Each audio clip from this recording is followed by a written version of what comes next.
So here we are, mid-job update. Something I've got to tell you about these acros. You must treat them with extreme caution. Whenever you're working on them, clamp them to the top, always. And I'll tell you why, even if you can just tie them with a bit of a rope or something, always clamp them to the top. Because if one becomes slack and decides to fall over, the weight and the speed and the arc of that, if I'm down here counting nuts and bolts and that thing was to quietly, because they're quiet killers, that was to quietly just lose its grip or whatever and fall this way because one's been tightened. And you know, let's say this middle one, for instance, if I tightened that a bit and tightened that, stretched it a bit, and this one became slack and I didn't spot it, and then I'm on the floor here, say, bending over, counting my nuts and bolts, this could gently and quietly come over and smack you on the head and kill you. So these are very, you must treat these acros with great caution, yes. Anyway, carrying on, I was cutting this wood out, see that it's sitting on wood. It was much healthier than I thought it was going to be, but it's got to be done. It's a job that's got to be done.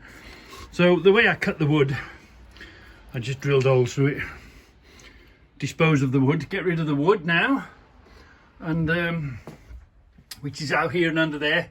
Now this is going to be the beach. I got to fit that in there now. Hopefully my measuring isn't too far out and it's just a case of lifting it up there and replacing it like this was lifted. I took a gamble. I was hoping this didn't go through to the front, and as luck would have it, it didn't. It was just sitting there.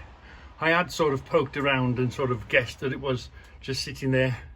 But anyway, this wood, I'm not a great fan of wood, has now got to be replaced with steel. Yeah, that's what I've done all around the edge.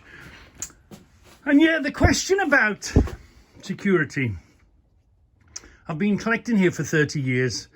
If our, shall we call them, Romanian friends were to get a van here, a white van, break down through the garage door, they would be in here and they would gut it in 5 or 10 minutes flat and they'd be gone.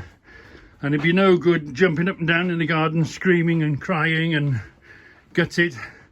Be too late then, won't it? So I have middle doors that secure, so if they get in through there, then before I go in, I always just clip this on. So it just gives them another delay. I've got alarms, I've got CCTVs. I'm doing my very best. I've got steel doors.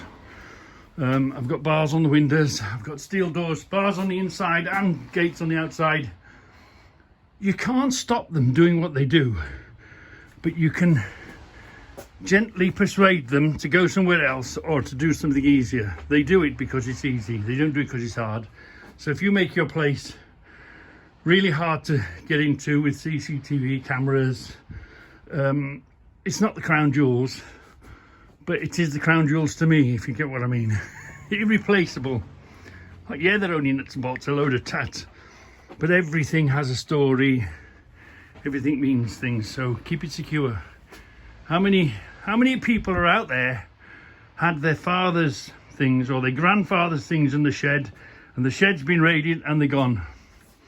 And basically there's nothing you can do about it. You can catch them, you can break their legs, but you'll never get your good stuff back.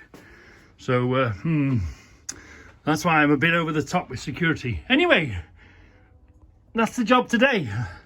I'll give you another film when I get it done.